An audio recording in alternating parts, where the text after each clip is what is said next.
and take a trip down on my block. Where you see hidden potential, young minds sharper than pencil. And ain't afraid to speak their mind if they got something against you. We standing with you, we tackle issues like civic pride. Hate will cease to exist, let's put our differences aside. From my side to your side, from Dutchtown to Southside, from Penrose to Northside, from Benton Park to Old North, the West End to West Side. We blessed when we step out, we stand down, rise up, stand together, wise up. This is StitchCast Studio, produced by St. Louis Story Stitchers in St. Louis, Missouri. In our latest episode titled Path Towards a Peaceful Mind, Story Stitchers youth alumni and Story Stitchers artists in residence integrity discuss the juxtaposition between the fast city life and the peace and tranquility that comes with spending time in the prairie. They say who that, but you already knew that. That be them Story Stitchers. Story Stitchers, Story Stitchers, Story Stitchers, Story Stitchers. What's up, everybody? This is your boy Integrity. Welcome to another special edition of StitchCast Studio. I got two dope, awesome, and eclectic fellas with me today. We're going to talk about how our Peace in the Prairie project that Story Stitchers has created, and we've been premiering for a few years now, how that can contribute to bettering your mental health. We're going to talk about different things in relation to mental health, and we're just going to talk about the comparison and contrast to just how therapeutic it can be with spending time in nature compared to the fast city hustle and bustle life. So we're going to get right into it, guys. How you doing today? Amazing. Doing all right. I love it. I love it. Amazing. All right. That's better than bad. I'll take it any day. So just bringing everything around to our Peace in the Prairie piece. It's been a great privilege of mine to be a part of it. It's been a great privilege of mine to just see how it started, to see what it has grown into, and just to hear the feedback from people who have been completely outside of the inner city life, people from all different walks of life, and just to hear people who haven't really seen how the hustle and bustle of the city life can really contribute to you having mental health issues, mental health problems, depression, anxiety, a lot of those things that kind of coexist together. It can be a contributing factor could be environment. I think environment is a really, really big variable when it comes to how you, especially when you're raised up in certain environments, it can really contribute to how you are as an adult. What do you guys think about environment, and how do you think environment can affect how you grow or how you see life or how you perceive things around you? What do you guys think? How important do you think environment is when it comes to that? I mean, environment is important, but I mean, like, it's all up to the person that grows up into the environment to, like, have, like, their own path and what they want to do in life. So, like, you could be in a bad environment, you could be in a good environment and still have a bad mindset. You could be in a bad environment and have a good mindset. You could be really passionate and focused on what you want to do. And when you have a mindset like that, it's kind of like you straightforward with it. You know where you want to go. So it's like, it's pretty easy for you. But not a lot of people really try to go straight forward with what they want to do in life. Because life's a mystery. You're going to go through a lot of things, but everybody goes through a lot of things for certain reasons. It's like God has things planned for you, but you got to be willing to take those roads on the dark path to get what he got for you stored. Yeah, I definitely agree with that. I think environment is very important, yet and still you have those roses who grow and bloom from the concrete. It's almost like they say it's the exception to the rule. When you look at statistics, it'll show that if a young guy grows up in the inner city community without a father, the statistics will lean more towards him probably going to jail or ending up deceased by a certain age. Yet and still, you look at me, 34 years old, I grew up without a dad. My dad died when I was 10, raised by a single mother who struggled with two other siblings who didn't have much as well. And I'm living my dream. I'm successful. You know what I'm saying? And if you look at statistics, if you look at what statistics will say about the environment that I came up in, I was able to rise above. Like you said, to your point, I think it depends on the person. I do think environment, like as as like my children, I want to make sure that I notice the seeds in them. And when I see those seeds in them, I want to do whatever I can to help water that, to help them be able to bloom and blossom. Yet and still, sometimes you don't have that coming up, but that doesn't necessarily mean that you can't grow and you can't blossom. Yes. My take on environment is it definitely molds your mental state. What you're exposed to, the kinds of habits that you pick up on, and really your perspective. I heard this saying where it's like your opinion is someone else's, right? And let's say there aren't a lot of role models, right? Let's say, for example, there's not a lot of leadership in the house, so you go out and seek it elsewhere. And if you notice that, okay, the guy you look up to or the group of people you look up to, they go about certain situations differently, where instead of using your verbal communication skills, they resort to violence, then most likely that would be the only way that you'll know how to handle the situation. And really, if you master your communication, you can de-escalate anything, you can find a solution for anything. And, lack of resources is another thing. A lot of times people make the wrong decisions out of desperation of, the need. And I feel like just as one could have made the decision that has a negative impact, I feel like if you have the resources to use that same decision-making and critical thinking skills to produce an outcome that is positive for you and positive for the people around you, that takes a certain level of understanding to achieve. And without that, you'll see that certain mistakes happen again and again and again, because it's a common thing. And, within a generation, within a group of people, within a community, I feel like all of that reflects on each person, and that can always change with exposure to new information. So dope. In grade school, even in middle school, something that I really despised was the critical thinking portion of the assignment. You give me a multiple choice, I'm flying through it. I flew through multiple choice with flying colors, because you give me a little bit of what I need, I can figure out the rest. But it was when it came to that critical listening or that critical writing portion or that critical thinking portion, that was what really got under my skin, because there was no help. It was only me. How can I think through this? How can I, use what I've learned and what I've observed this far in life to help me make the best decision for this situation? And it wasn't until I was older, it wasn't until I was adult, when I look back and I appreciated those critical thinking aspects of my schooling, because it helped you to think through things. It helped you to try and make chess moves. It helped you to try and make the best decision that can give you the best outcome, and not just you, but the people around you. So I really agree when you talk about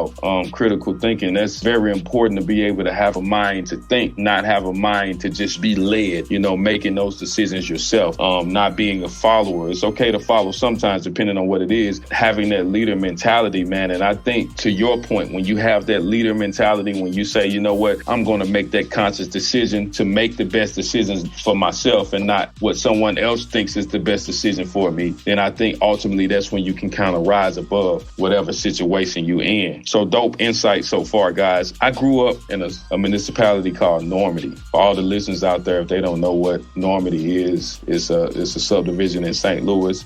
I don't know all the statistics about Normandy, but I know it wasn't the best environment to thrive out of unless you were doing sports. A lot of people don't know one of the NFL players who played in the NFL, Lawrence Maroney. He came from the same high school I went to. So there was only a few ways out. At least that's what I thought. At least that's what was taught. That was the aura around us. Man, you either got to spit bars or you got to dribble a ball or run a football. So having that thought process around me, having that mentality around me, sometimes it can skew your vision. You only can see but the only way out, the only way I can take care of my mom, the only way I can help my grandmother and my sisters is to learn how to run this ball or learn how to dribble this ball or learn how to do this music, spit these bars. So in my mentality, being influenced by all that around me, that was the only way I thought that I could thrive or rise above. How does having people around you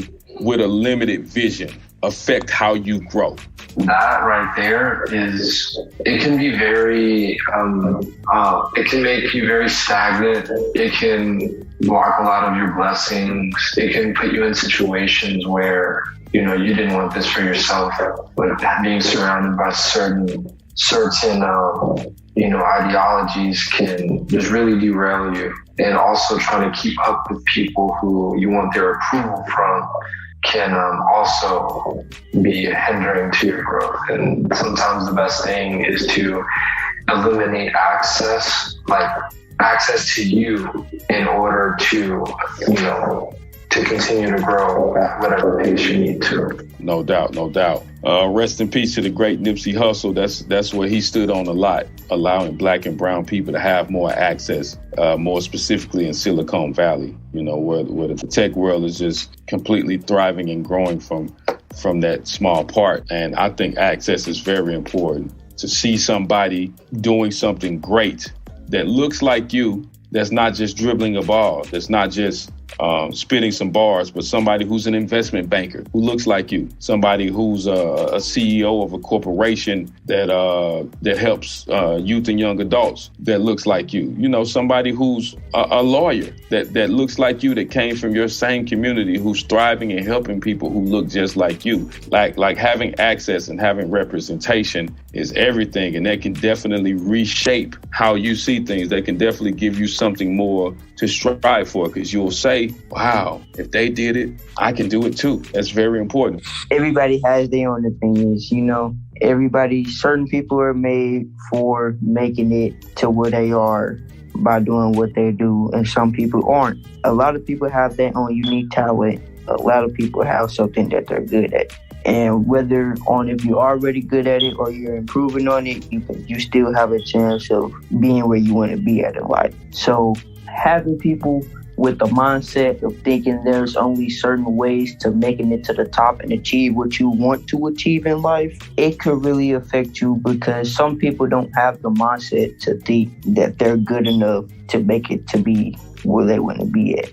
A lot of people, think about the negative sides and think about maybe they right. I suck at everything I do, but people can't have that type of mindset, because it kind of messes with your health at the same time. That's how you get anxiety and all that. It's not really good for your health. So I would say it's certain people steady themselves, and that kind of helps too, because you get to just stay focused on what you want to do. It's a lot of time and space and self-thinking, and you're in a quiet environment. That self-reflecting piece, man, just getting by yourself, getting quiet, no distraction is very important. That's why we're so big on going to spend time in the prairie, because when you can really have a chance to think, when you can really take a second and say, you know what, I'm shutting everything off. I'm shutting the devices off.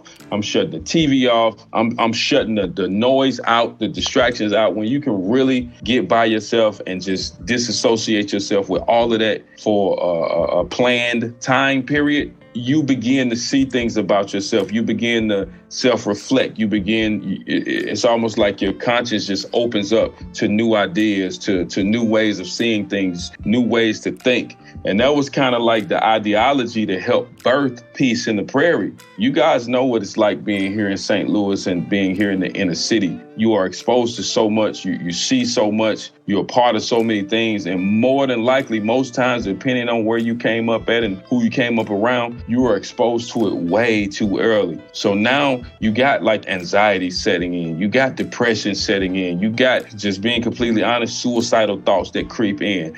And a lot of it is because, whether we want to admit it or not, our environment can shape us. It does it most times unconsciously. It's almost like one of my favorite speakers talked about how it was this couple at this restaurant, and they was over in I think Europe somewhere. I don't remember the country, but he talked about how the waiter came up and he asked the waiter, do you know how many Americans you have in the house tonight? And the waiter was like, I don't know. He was like, after you serve dessert, I'll be able to tell you how many people are in the house that are from America. So they served the dessert. The guy went around and counted, and he said, you got 43 Americans in the house tonight. The waiter was stunned. He checked the guest list. He's like, how did you know that? He was like, because in America, you eat your pie from the tip to the crust. But here, we eat our pie from the crust to the tip. And he was just using that as a point to say how you are influenced by things around you. You unconsciously are influenced by things around you. Even when it comes to being in the urban community, we talk about how health issues are generational. And most times it's not genetics. Most time it's the patterns of eating. You know, I don't know about you guys and your family, but I grew up around people eating chitlins, hog maws, pork steaks, fatback, tripe sandwiches. I grew up around all that. And a lot of that contributes to those recycling physical health conditions. Most times it's not genetic. Some things are genetic, but a lot of times it's mentality, is what you grew up around. Yeah, give me that hot sauce. Let me put that hot sauce on them chitlins. You know what I'm saying? It's environment. That's what you see. And a lot of times you don't know the fault of your ways until you're exposed to something new. You're like, man, I'm supposed to be juicing. I'm supposed to be taking ginger shots every day. You know, I actually supposed to exercise and work out. And like, if you're not exposed to it, a lot of times you be unconsciously influenced by your environment. It contributes to how you think. It contributes to how you move on a daily basis. So to you guys' point, access is very important. Hey everybody, you know what time it is. It's time for our Pick the City Up art interlude, featuring an original piece by Story Stitches alumni called Prairie Therapy. Check it out.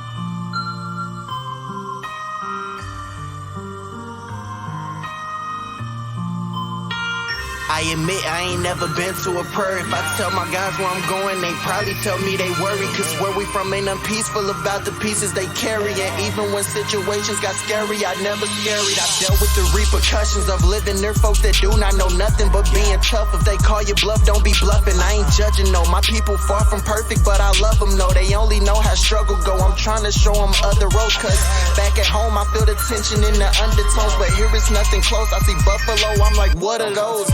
This vacation that I take from war on crime, place of crime is never vacant. I work overtime to sober minds. So alive is how the earth is, skies clearer, grass greener, world perfect. Make it hurt to see how worth it gets when I return to pollution, shooting and traps. And I know I gotta go back, but before I gotta do that, if they wondering where I'm at, I'm just relaxing and enjoying life.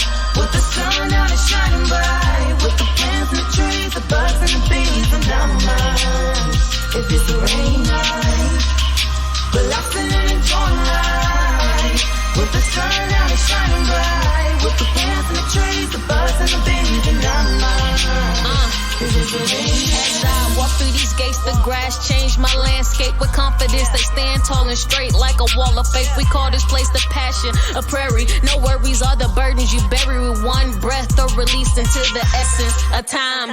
Bringing new life to your measureless mind. What once was so heavily despised became the niche to your prime. A butterfly sheltered by the hood, but I knew that you could surface the surface and dig deeper in the soil where you were planted. Weeds and flowers don't go hand in hand, but they handed you the mantle, then tried to dismantle you, but you took the stance in the garden when it was so unmanageable. So now it's time for you to hatch and lead a cocoon and go and lead your platoon.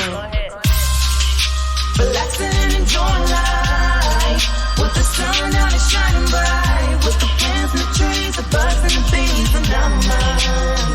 If it's a rainy night, relaxing and enjoying life, with the sun out and shining bright, with the plants and the trees, the birds and the bees, and I'm mine. If it's a rainy night, I can't hear myself think I need to get away and put an entry in my journal what I did today.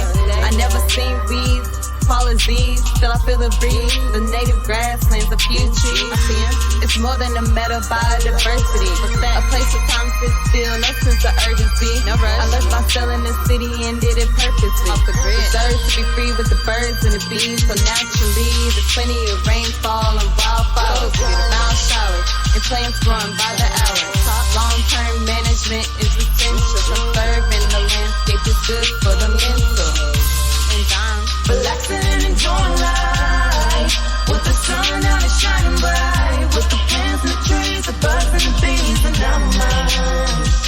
it's a rainy night, relaxing and enjoying life, with the sun out and shining bright, with the plants, the trees, the birds and the bees in our life. In space and time with the rhymes we create. Therapeutic is the music so the minds can relate. See me shine when the shade get thrown at me from that hate. It don't really make no difference, it just lets me know how great I can feel about myself, even if nobody else can co-sign. Gotta get away from the dope and the gunplay, that's where I was when I wrote mine. The seasons change, things are strange. 2020 going great, just cause you heard don't bring the pain. Get washed away up in the rain. Plant the seed humanity, the enemy is vanity. Singing is believing, but vision you see what can it be? A scholarship to college, maybe a trade can get you knowledge. Your experience compile it while others spit vitriolic. Negative full of malice, no problem, we see a challenge. This Prairie can soothe the hood attitude and bring balance. Watch me stitch up a story, but sign it as story stitches. My lyrics be on 1,000 so viewers can get the picture. Relaxing and enjoying life, with the sun out and shining bright, with the plants and the trees, the birds and the bees in our minds. If it's a rainy night, relaxing and enjoying life, with the sun out and shining bright, with the plants and the trees, the birds and the bees in our minds. If it's a rainy night.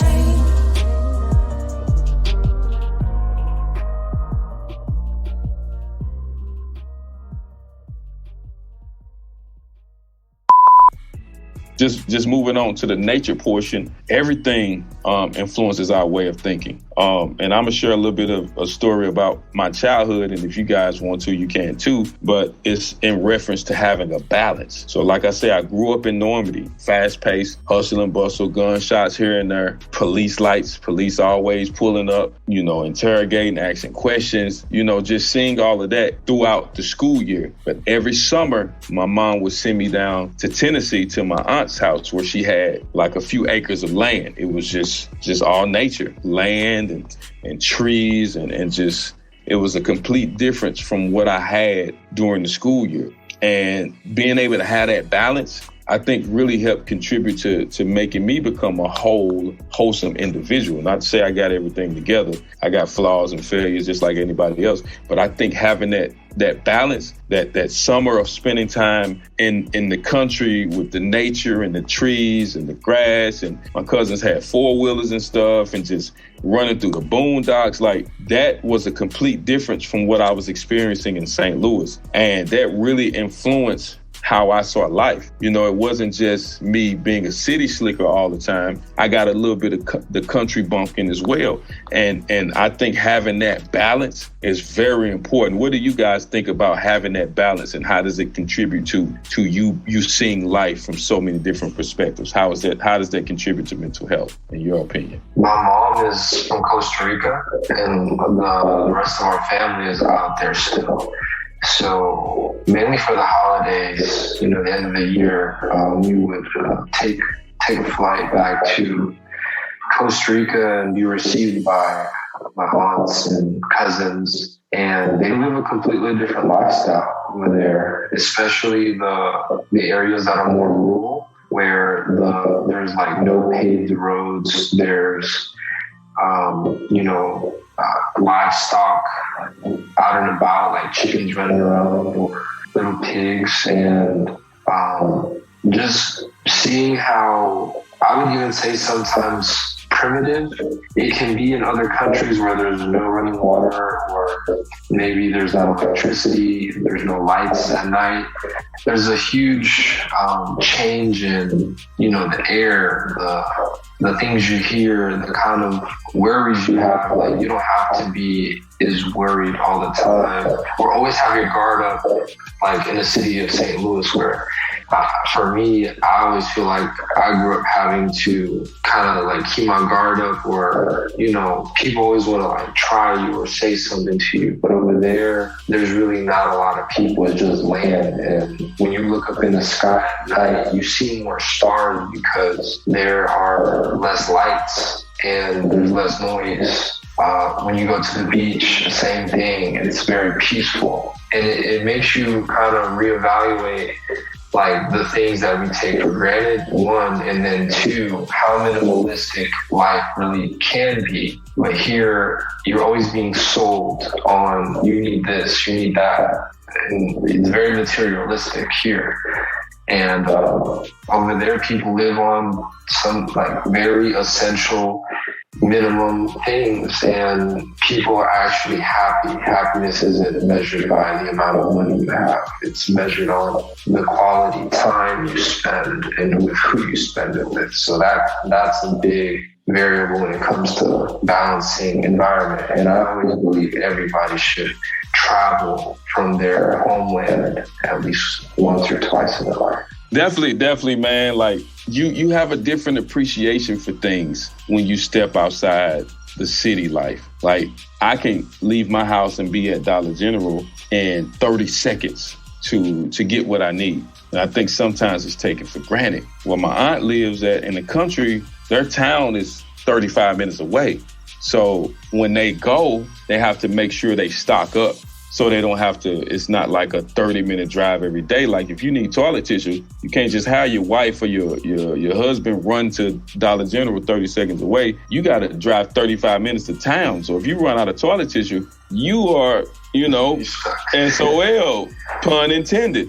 And then too, like they don't have, like here in St. Louis and most municipalities, you have like trash companies to come get your trash. They burn their trash. They got barrels, they put the trash bags in there, they burn them. I remember the first time I seen that, I'm like, the trash truck doesn't come out here? They're like, nah, we don't have that. We burn our trash. They got a hen house, they do their own eggs. They get, like you said, livestock, the cows and horses. It's just a whole different thing, man. And it's just a beautiful thing to witness when you can really just kind of like separate yourself from like the city and just take it all in. It can be really rejuvenating. It's kind of hard to talk about stuff like this, but I grew up raised by a single mother and my grandmother. My father, he was never in my life. Still to this day, hasn't been in my life.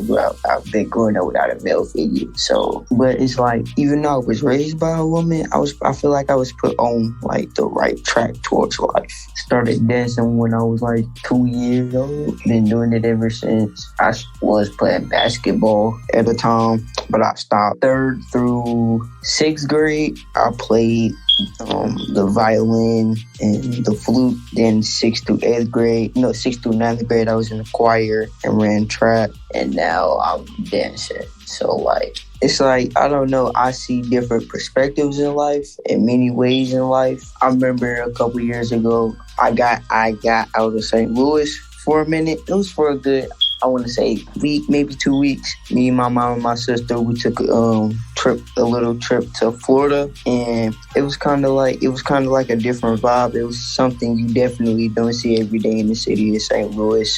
We went to the beach. We were actually in 3 different parts. We were in Tampa, Kissimmee, and Orlando, and we went to the beach. And it was pretty nice. I just sat there on the beach. It was a nice sunset. It was seaweed flying around. It was a cruise ship riding by too. And it was just like the sound of the waves was just like music to my ears for some reason. It was just like I could sit there and just visualize and think about what I want to be in life. Like I just took time to myself to think about the ways that I could go to achieve what I want to be in life. So it's like, yeah. I love it. And like you said, just kind of stepping away from like your normal environment, stepping away from normality, seeing what a new normal could be. Exposure is one of the most important things to like development, especially as a child. Like me and my wife, we can buy our children all the toys we want in the world. They'll play with those toys like a couple weeks maybe, and then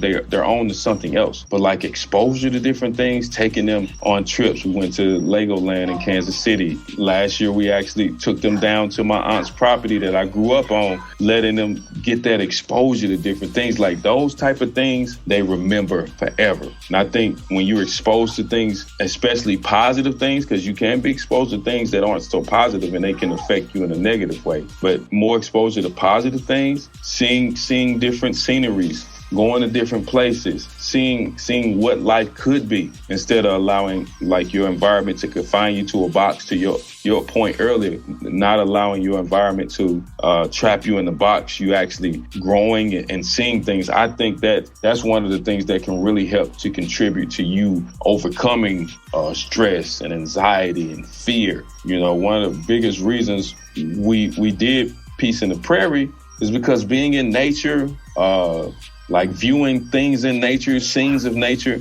it's scientifically proven that it reduces anger, it reduces fear, it can reduce stress, and like it can increase like pleasant feelings, pleasant hormones. You know, exposure to nature, it not only makes you feel better emotionally, but it can contribute to your physical well-being. I read an article that talked about how just spending 20 minutes a day with nature, listen to the wind blow the trees, listen to the birds chirp, just spending time in nature, it can reduce your stress level. It can even lower the blood toxicity, lower the toxicity in your blood. That's powerful.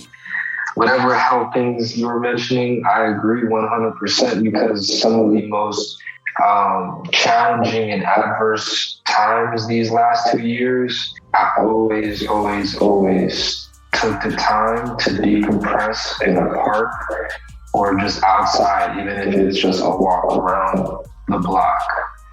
One, it allows you to step away from whatever adverse situation is in front of you. It allows you to process what you're feeling and actually analyze what your best next move is, because sometimes people don't give themselves the time to think, and they do certain things impulsively, right? Things that you can't take back. So taking that time to yourself is definitely needed, and really it's fresh air. Everything around you is living, and it doesn't have, it doesn't directly speak to you verbally, but all of the energy radiating from the grass to the trees, to the squirrels, to the birds, it just really gives you clarity when it's most needed and when you can't find it. No doubt. It helps me to be able to explain to my children as well the cycle of life, you know, helping them to understand, like, just because you see a bird running around, just because you see a praying mantis here and there, or there's a frog jumping outside my apartment not long ago when we had some heavy rain, understanding, one, that creature has value and that creature has worth, and you don't just go and feel like you can just take the life of that creature. Think about it being a living being just like you. It helps me to be able to explain how the trees are alive. The plants that you see growing outside our apartment, we even did an experiment where we grew we planted some cucumbers, some tomatoes and things like that, helping them to understand how things start with a seed, and helping them to be able to understand that, you know, they're seeds, they're going to grow. And if you don't water that seed, if that seed doesn't get the right amount of sunlight, if it's not, you know, placed in the right soil, it can affect how this tree or this vegetable or this fruit grows. And I use that as a way to teach them, like, you guys are seeds, and it's me and your mom's job to make sure that you got good soil to grow in. It's me and your mom's job to make sure that you get the proper nutrients and nurturing and water and sunlight, so you can have the best chance at growing and reaching your full potential. So just understanding the cycle of life, man. And like you say, just really taking nature in, it can be so therapeutic and so life-changing, man. And I think a lot of times people miss out on that part of life. That's why Story Stitches has been so adamant about getting people from the urban community to utilize the national parks more, the county parks more, because they're there.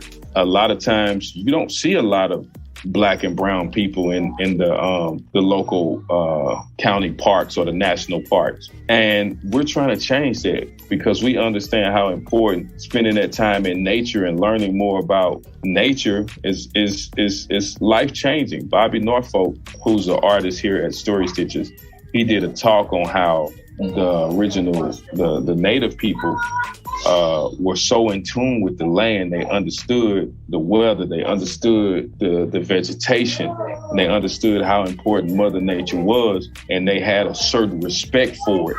And because of that, they were able to live in peace and in harmony. And, you know, I think a lot of times we got to just go back to our roots, pun intended, go back to nature and just take it in and take that time to understand how important nature could be to helping to conquer mental health or contributing to alleviating depression and stress and anxiety, and how it can be a life changer, not only for you, but for generations to come. In closing, to all the listeners, thank you so much for being a part of this podcast and being on this journey with us through StitchCast Studio. If you want to learn more about our Peace in the Prairie project that we've had going on for a few years now, you can always head to storystitches.org and check it out, man. It's such a powerful piece, and it just shows how the concepts of peace and violence, juxtaposing urban life as well as experienced by African-American people living in the city of St. Louis compared to the endangered prairie lands. If you want to find out more about that, you can always head to our website, storystitches.org.